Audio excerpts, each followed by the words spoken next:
யோபுவின் பழைய சீர். அதிகாரம் 29. பின்னும் யோபு தன் பிரசங்க வாக்கியத்தை தொடர்ந்து சொன்னது. சென்று போன மாதங்களிலும் தேவன் என்னை காப்பாற்றி வந்த நாட்களிலும் எனக்கு உண்டாயிருந்த சீர் இப்பொழுது இருந்தால் நலமாயிருக்கும். அப்பொழுது அவர் தீபம் என் தலையின் மேல் பிரகாசித்தது. அவர் அருளின வெளிச்சத்தினால் இருளை கடந்து போனேன். தேவனுடைய இரகசிய செயல் என் கூடாரத்தின் மேல் இருந்தது. அப்பொழுது சர்வ வல்லவர் என்னோடு இருந்தார். என் பிள்ளைகள் என்னை சூழ்ந்திருந்தார்கள். என் பாதங்களை நான் நெய்யினால் கழுவினேன். கண்மலைகளிலிருந்து எனக்காக எண்ணெய் நதி போல ஓடி வந்தது. அந்த செல்வ நாட்களின் சீர் இப்போதிருந்தால் நலமாயிருக்கும். யோபு தன்னுடைய விருப்பத்தை எல்லாம் தன்னுடைய சிநேகிதரிடத்தில் சொல்லுகிறார். சென்று போன மாதங்களிலும் தேவன் என்னை காப்பாற்றி வந்த நாட்களிலும் எனக்கு உண்டாயிருந்த சீர் இப்பொழுது இருந்தால் நலமாயிருக்கும் என்பது யோபுவின் மன விருப்பமாகும். சென்று போன மாதங்களில் யோபு செல்வச் செழிப்போடு இருந்தார்.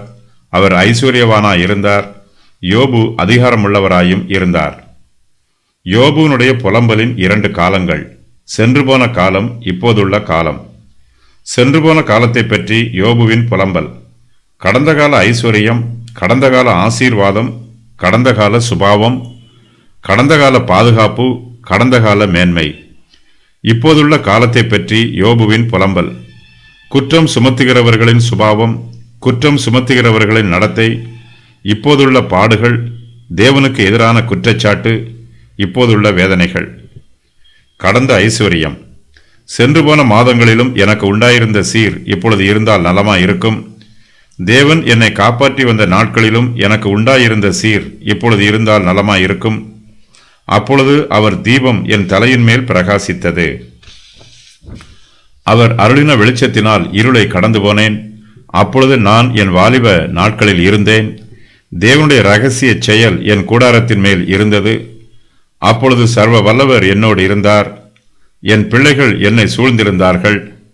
என் பாதங்களை நான் நெய்யினால் கழுவினேன்.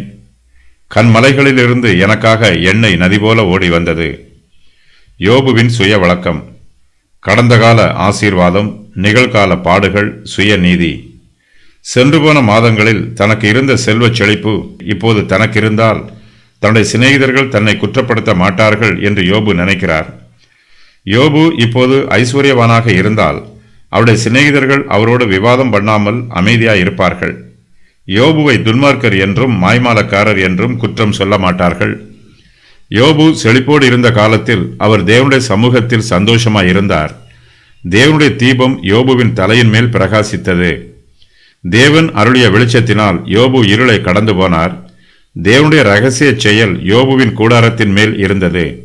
யோபு தேவனோடு நெருங்கிய ஐக்கியத்தில் இருந்தார். இவையெல்லாம் சென்று போன மாதங்களில் யோபு செல்வ செழிப்போடு இருந்த காலத்தில் நடைபெற்றவை. யோபு செழிப்போடு இருந்த அந்த மாதங்களில் அவர் சந்தோஷமாகவும் சமாதானமாகவும் இருந்தார். தேவனுடைய ஆசீர்வாதங்களையும் ஆறுதலையும் பெற்றிருந்தார். யோபுவுக்கு திரளான ஐஸ்வர்யமும் தேவனுடைய கிருபையும் அவரோடு கூட இருந்தது. அதுவே அவருக்கு மிகப்பெரிய சந்தோஷமாயிருந்தது. யோபு கர்த்தருடைய சமூகத்தில் களி கூர்ந்தார். தேவனுடைய தீபம் தன் தலையின் மேல் பிரகாசித்தது யோபுவுக்கு மிகப்பெரிய மகிழ்ச்சியாக இருந்தது. தேவனுடைய கிருபையும் இரக்கமும் சிலாக்கியமும் தனக்கு பரிபூரணமாய் கிடைத்திருந்ததாக யோபு சொல்லுகிறார். அந்த நாட்களில் தேவன் யோபுவை காப்பாற்றி வந்தார். அப்போது தனக்கு உண்டாயிருந்த சீர் இப்பொழுது தனக்கு இருந்தால் நலமாயிருக்கும் என்று யோபு விரும்புகிறார். தேவன் தம்முடைய முகத்தின் பிரகாசத்தை யோபுவின் மீது பிரதிபலிக்கச் செய்தார். யோபுவின் முகம் தேவனுடைய கிருபையினால் பிரகாசமாக இருந்தது. தேவனுடைய பிரசன்னம் எப்போதும் யோபுவோடு கூட இருந்தது. கர்த்தருடைய ஆவியானவர் யோபுவின் சந்தேகங்களை தீர்த்து வைத்தார். யோபு துக்கப்பட்ட சமயங்களில் ஆவியானவர் அவருக்கு ஆறுதல் சொன்னார். யோபு அதிகமான பாரங்களை சுமந்தபோது கர்த்தர் யோபுவின் பாரத்தை லகுவாக்கினார். யோபு கடினமான பாதைகள் வழியாக கடந்து சென்றபோது தேவன் அவரோடு கூட இருந்து அவருக்கு உதவி செய்தார்.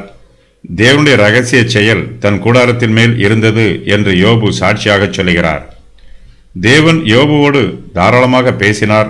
சிநேகிதரோடு பேசுவது போல தேவன் யோபுவோடு ஐக்கியமாய் இருந்து அவரோடு பேசினார். யோபுவுக்கு தேவனுடைய மனது தெளிவாய் தெரிந்திருந்தது. தேவனுடைய சித்தத்தை குறித்து யோபு இருள் இல்லாமல் வெளிச்சத்தில் இருந்தார்.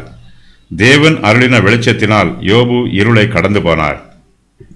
சென்று போன மாதங்களில் தான் செழித்திருந்த காலத்தில் சர்வ வல்லவர் தன்னோடு இருந்தார் என்று யோபு சொல்லுகிறார். இப்போது தேவன் தன்னை விட்டு போய்விட்டதாக யோபு வருத்தப்படுகிறார். யோபு செழிப்பாயிருந்த காலத்திலோ தேவன் அவரோடு கூட இருந்தார். தேவனுடைய பிரசன்னம் யோபுவோடு எப்போதும் கூட இருந்தது. நம்முடைய கூடாரம் குடிசையாக இருந்தாலும் தேவன் நம்மோடு கூட இருக்க வேண்டும். இதுவே நமக்கு மெய்யான ஆசீர்வாதம்.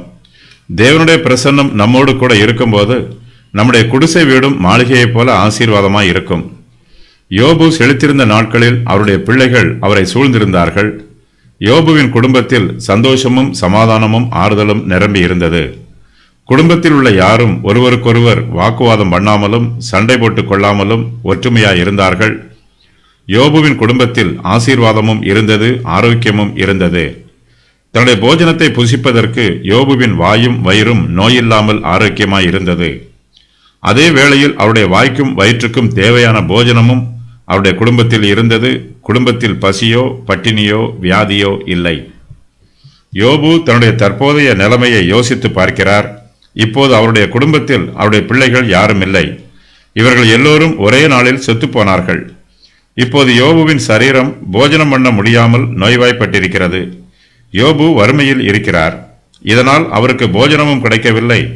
தான் செழிப்பாய் இருந்த சென்று போன மாதங்களை யோபு ஆசையாய் நினைத்து பார்க்கிறார். அக்காலத்தில் அவர் அனுபவித்த ஆசீர்வாதங்களில் ஒன்றும் இப்போது அவருக்கு கிடைக்கவில்லை. தன்னுடைய பிள்ளைகளை இழந்து போனது யோபுவுக்கு பேரிழப்பாக இருக்கிறது. இந்த இழப்பை அவரால் நிவர்த்தி பண்ண முடியவில்லை. அவருடைய மனதில் சமாதானம் உண்டாகவில்லை. இப்போது தேவனும் தன்னை விட்டு பிரிந்து போய் விட்டதாக நினைத்து யோபு வேதனைப்படுகிறார். தன்னுடைய பிள்ளைகளை இழந்ததினால் உண்டாயிருக்கிற இழப்பை விட தேவனை விட்டு பிரிந்திருப்பது யோபுவுக்கு பேரிழப்பாக இருக்கிறது. யோபு செழித்திருந்த நாட்களில் அவருடைய நிலங்களும் பண்ணைகளும் ஆசீர்வாதமாய் இருந்தது. யோபுவுடைய மாட்டுப்பண்ணையிலிருந்து அவருக்கு நெய் தாராளமாய் கிடைத்தது. அப்பொழுது யோபு தன்னுடைய பாதங்களை நெய்யினால் கழுவினார். அவருடைய ஒலிவத் தோட்டமும் திரட்சியான கனிகளை கொடுத்தது. ஆலையில் ஒலிவ எண்ணெய் தாராளமாய் கிடைத்தது. கண்மலையில் இருந்து தனக்காய் எண்ணெய் நதி போல ஓடி வந்தது என்று யோபு சொல்லுகிறார். இவையெல்லாம் அவருடைய செல்வ நாட்களின் சீராகும். அந்த சீர் தனக்கு இப்போது இருந்தால் நலமாய் இருக்கும் என்று யோபு சொல்லுகிறார். யோபு தன்னுடைய ஐஸ்வர்யத்தை விவரிக்கும் போது அவர் பொன்னையோ பொருளையோ சொல்லாமல் நெய்யையும் எண்ணெயையும் பற்றி சொல்லுகிறார். நெய்யும் எண்ணெயும் அவருக்கு அன்றாடம் பிரயோஜனம் உள்ளதாய் இருந்தது. நம்முடைய சம்பத்தும் ஐஸ்வர்யமும் நமக்கு பிரயோஜனம் உள்ளதாய் இருக்க வேண்டும். நமக்கு எவ்வளவுதான் ஐஸ்வர்யம் இருந்தாலும் அதனால் நமக்கு பிரயோஜனம் உண்டாகவில்லை என்றால் அவை நமக்கு மெய்யாக நமக்கு பயனற்றவை. நம்முடைய ஐஸ்வர்யம் நமக்கும் பிறருக்கும் பிரயோஜனம் உள்ளதாக இருக்க வேண்டும். என் பாதங்களை நான் நெய்யினால் கழுவினேன் என்னும் வாக்கியத்தில் யோபுவின் வளமான வாழ்வு அடையாளமாக கூறப்படுகிறது. கண்மலைகளில் இருந்து எனக்காக எண்ணெய் நதிபோல ஓடி வந்தது என்பது எண்ணெய் ஆட்டும் கல் செக்கை குறிப்பிடும் வாக்கியமாகும்.